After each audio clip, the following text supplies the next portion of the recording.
இனிமே கண்ணை மூடிட்டு கடலை எண்ணெய் வாங்கலாம். ஏன்னா மந்த்ரா கடலை எண்ணெய் இதயத்தின் தயாரிப்பு.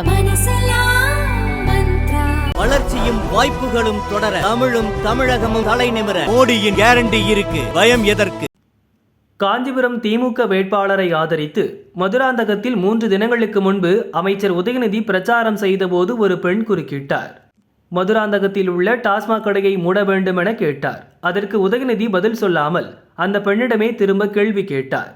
2016இல் சட்டசபை தேர்தல் நடந்தபோது திமுகவை வெற்றி பெற வைத்தால் டாஸ்மாக் கடைகளை மூட நடவடிக்கை எடுப்பதாக கருணாநிதி வாக்குறுதியளித்தார். அது ஞாபகம் இருக்கா? சரி, யாருக்கு ஓட்டு போட்டீங்க? அதிமுகவுக்கு தானே ஓட்டு போட்டீங்க என கேட்டு அந்த பெண்ணை அதிர்ச்சியடைய வைத்தார். டாஸ்மாக் ஒயின் ஷாப்பை மூடணுமா?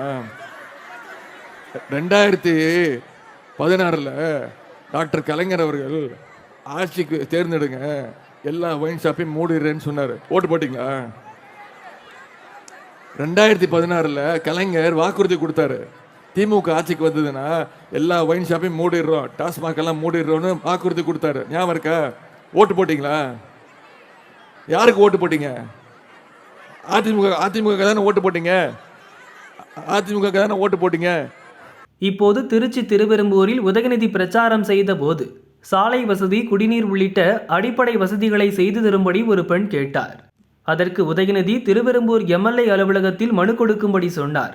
அந்த பெண் ஏற்கனவே பலமுறை மனு கொடுத்து விட்டேன் என கூறியதும் நம்பிக்கை இருந்தால் கொடுங்க என கூறிவிட்டு அடுத்த சப்ஜெக்டுக்கு தாவினார் உதயநிதி. இந்த திருவெரும்பூர் தொகுதிக்கு உங்களுடைய சட்டமன்ற உறுப்பினர் இந்த 3 வருஷத்துல செஞ்சிருக்கக்கூடிய சில பணிகளை மட்டும் உங்களுக்கு ஞாபகப்படுத்த விரும்புறேன். நான் பேசி முடிச்சிடறேன். அம்மா, தண்ணி குடிக்கிறீங்களா? சரி, சாப்பிடுங்க. ஏதாவது சாப்பிடுறீங்களா? அந்த அம்மா காலையில சாப்பிடலையா? பிஸ்கெட் ஏதாவது கொடுங்க.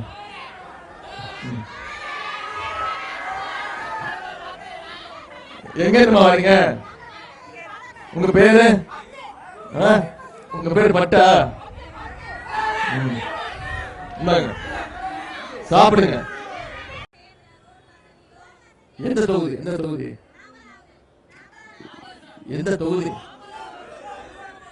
திருவெரும்புரா? சரி, நான் உங்க அமைச்சர் போய் பாருங்க. அவர் சட்டமன்ற உறுப்பினர் போய் அலுவலகம் இருக்குல்ல, சரி, கோரிக்கை எழுதி கொடுத்தீங்கன்னா நிச்சயமா உங்க சட்டமன்ற உறுப்பினர் செய்வாரு.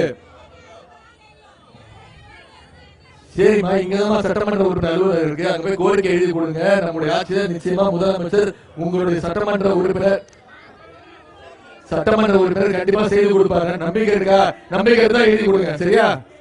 அதே மாதிரி நம்முடைய தலைவர் அவர்கள் ஆட்சிக்கு வந்து பொறுப்பேற்று முதல் கையெழுத்து போட்டாரு. என்ன கையெழுத்து? மகளிர் வந்துட்டே இருக்கு, கட்டணம் இல்லா பேருந்து வசதி திட்டத்தை கொண்டு வந்தாரா இல்லையா? போது பாருங்க. அதுதான் இந்த மகளிருக்கு கட்டணம் இல்லா பேருந்து திட்டம். அந்த பஸ்ஸுக்குள்ள பாருங்க, மகளிர், குழந்தைகள், ஆண்களும் சேர்ந்து போறாங்க, மாற்றுத்திறனாளிகள், இப்படி அத்தனை பேரும்.